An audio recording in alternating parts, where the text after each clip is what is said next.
Bonjour et bienvenue. Aujourd'hui, on s'attaque à un continent intérieur que tout le monde visite chaque nuit, mais que, au final, personne ne connaît vraiment, le monde des rêves. On a devant nous pas mal de documents fascinants, des textes sur la Grèce antique, une analyse très poussée de la psychologie de Carl Jung, et aussi un guide sur un phénomène qui semble tout droit sorti de la science-fiction, le rêve lucide. Notre but, c'est de retracer un peu l'évolution de notre relation au rêve. C'est parti. Oui, et c'est une trajectoire qui est assez vertigineuse quand on y pense. On va passer d'une époque où l'on attendait un message venu du ciel à une autre où l'on écoute un dialogue qui vient de nos propres profondeurs, pour finir par une ère où l'on peut carrément prendre les commandes. C'est un peu toute l'histoire de la conquête de notre conscience, en fait. Commençons par le commencement, ou presque. La Grèce homérique, donc il y a près de 3000 ans. Là-bas, si on se fie au texte, un rêve, ce n'est pas quelque chose que l'on produit, c'est quelque chose qu'on reçoit. C'est ça. L'idée, c'est qu'une entité, un dieu, un esprit, entre littéralement dans la chambre, se penche sur le dormeur et lui parle. Voilà. Le rêveur est un simple récepteur. Comme une radio en fait, il capte une émission et c'est tout. Exactement, c'est l'image parfaite. Et cette émission, elle était prise avec un sérieux absolu. Ce n'était pas une simple curiosité, c'était un vrai guide pour l'action. On a retrouvé des inscriptions sur des temples qui commencent par des formules comme «suite à un rêve» ou «ayant reçu une vision». Bah oui, carrément, hein. Lancer une expédition. C'est fou d'imaginer ça aujourd'hui. Mais j'imagine que tout le monde n'était pas d'accord, il devait bien y avoir des sceptiques. Bien sûr. Déjà à l'époque classique, on a des penseurs comme Aristote qui commencent à introduire une vision plus naturaliste. Pour lui, la plupart de ses rêves prophétiques ne sont que des coïncidences. D'accord. Mais le vrai tournant, la première fissure dans cette vision passive, on la trouve dans un récit bien plus ancien, Dans l'Odyssée. dans l'Odyssée, avec le rêve de Pénélope. Alors là, le contexte est essentiel. Son mari, Ulysse, a disparu depuis 20 ans. Son palais est envahi par des prétendants qui veulent l'épouser. Et qui dilapide ses biens en plus, elle est vraiment au bout du rouleau. Et une nuit, elle fait ce rêve très très marquant. Racontez-nous. Elle rêve qu'un immense aigle descend des montagnes et il fonce sur les 20 oies qu'elle élève dans sa cour. Et il les tue toutes. Ah oui? Dans le rêve, elle est anéantie, elle pleure ses oies. Mais soudain, l'aigle revient et avec une voix humaine, il lui dit «Courage, je suis ton mari Ulysse, de retour. Les oies, ce sont les prétendants et c'est comme ça que je vais les châtier.» Le message est on ne peut plus clair, on s'attend à ce qu'elle se réveille pleine d'espoir. Eh bien, pas du tout. C'est tout le contraire. Le lendemain matin, elle raconte son rêve, encore toute bouleversée, à un mendiant, qui est en fait Ulysse, mais déguisé. Bien sûr. Il lui dit l'interprétation est évidente, mais elle doute. Pourquoi elle doute? Le message est pourtant explicite. Et c'est là que ça devient d'une subtilité psychologique incroyable pour l'époque. Elle lui explique qu'il y a deux portes d'où viennent les songes. L'une en corne, pour les rêves véridiques, Et l'autre? l'autre en ivoire, qui envoie des rêves trompeurs. Et elle a peur que son rêve vienne de la porte d'ivoire. Mais pourquoi? Parce que l'émotion qu'elle a ressentie, la douleur de voir ses oies massacrées, est plus forte pour elle que la promesse de l'aigle. C'est incroyable. En fait, elle ne se contente pas du message brut. Non, elle l'analyse à travers le filtre de ses propres émotions. Elle devient une interprète active. Précisément? Elle est la première grande interprète des rêves de la littérature occidentale. Elle comprend que le rêve parle aussi d'elle, de son deuil. Elle cesse d'être une simple réceptrice. Et ça nous amène, des siècles plus tard, à un certain Carl Gustav Jung. La transition est parfaite. Avec Jung, au XXe siècle, on fait un bond de géant. La source du rêve n'est plus du tout à l'extérieur. C'est au plus profond de nous qu'il faut regarder. Oui, pour lui, le rêve est un phénomène naturel, comme la digestion. C'est un système d'autorégulation de notre psyché. En gros, les rêves nous montrent la vérité sur nous-mêmes, sans les filtres que notre conscience aime bien se raconter pendant la journée. Et pour comprendre ça, il faut aborder deux de ces concepts clés. L'inconscient collectif et les archétypes. Voilà. L'inconscient collectif. Ça sonne un peu ésotérique, non? C'est quoi exactement? C'est moins mystérieux qu'il n'y paraît. Pour Jung, en plus de notre inconscient personnel, avec nos souvenirs refoulés, etc., on hérite tous d'une sorte de logiciel psychologique commun à toute l'humanité. Un logiciel. Oui, le fruit de millions d'années d'expériences humaines répétées. Mhm. La naissance, la mort, la relation à la mère, au père, le danger. Ces expériences ont créé des motifs universels.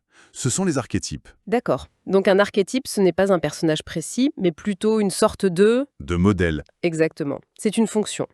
Prenons l'archétype du sage. Dans un rêve, il peut apparaître comme un vieux professeur, un guide ou même un animal parlant. Ah d'accord. La forme change, mais la fonction reste la même. Exact.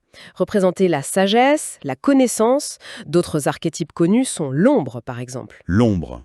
Ça, c'est le méchant en nous, le mal. Non, pas nécessairement. Ça peut être notre colère refoulée, mais aussi notre créativité inexplorée, notre ambition cachée. C'est simplement la part de nous qui vit dans l'obscurité, celle qu'on ne veut pas voir. Et il y a aussi l'anima et l'animus, nos contreparties féminines et masculines. Et tout ce monde peuple nos rêves sous forme de symboles.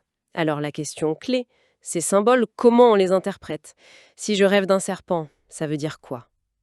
Justement, pour Jung, il n'y a pas de dictionnaire des rêves. Un symbole n'a pas un sens unique. Et c'est là que ça devient subtil.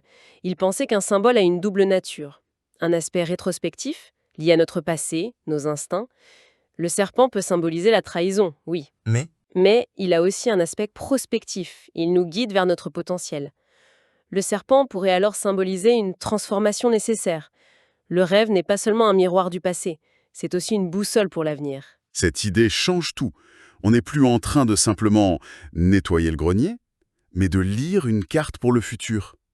Alors, si on récapitule, les Grecs recevaient des messages, Jung nous apprend à décoder les nôtres, mais on a une troisième étape, prendre le contrôle, le rêve lucide. C'est ça. On passe de spectateur à interprète, puis à réalisateur. C'est une excellente image.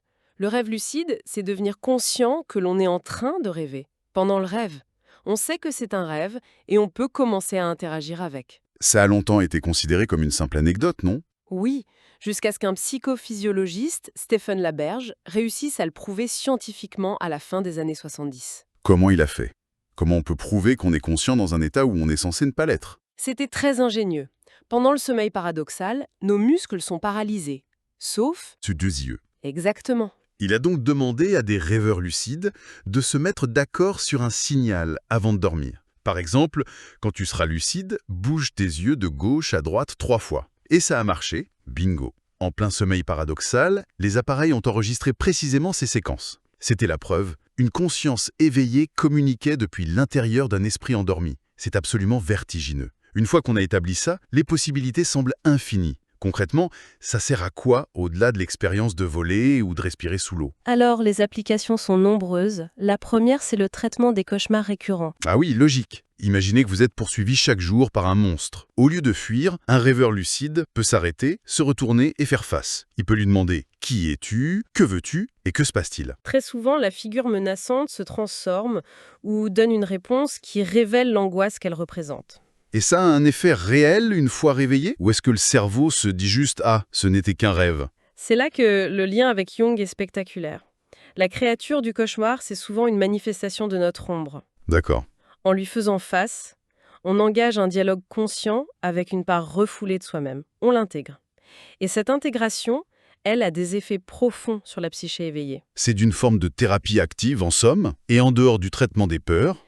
Il y a tout le champ de la créativité. On connaît l'histoire de Kekulé, qui découvre la structure du benzène en rêvant d'un serpent qui se mord la queue. Oui, Le rêve lucide permettrait de solliciter ce potentiel intentionnellement. Un ingénieur, bloqué sur un design, pourrait, dans un rêve lucide, construire et tester des prototypes virtuels, libérés des contraintes de la physique. explorer des solutions que la raison jugerait impossibles. Voilà. Et enfin, il y a l'aspect de la croissance personnelle, le voyage du héros dont parlent les sources. C'est-à-dire? Le rêve lucide peut devenir un simulateur de vie. On peut s'y entraîner à parler en public, à surmonter sa timidité, ou simplement vivre des aventures extraordinaires et ramener cette confiance dans le monde éveillé. Quand on met tout ça bout à bout, le parcours est saisissant quand même. Oui, On part d'un dormeur grec qui attend une instruction divine, on traverse l'analyse complexe de notre inconscient avec Jung, pour arriver à un explorateur qui peut sculpter ses mondes intérieurs. oui, le fil rouge de Pénélope qui ont interprété à la berge et qui nous ouvre la porte de l'interaction, c'est une invitation à devenir de plus en plus actifs face à notre vie intérieure. Ne plus seulement subir ou décoder, mais vraiment dialoguer. C'est ça. Et ça nous laisse avec une dernière pensée, une question un peu vertigineuse.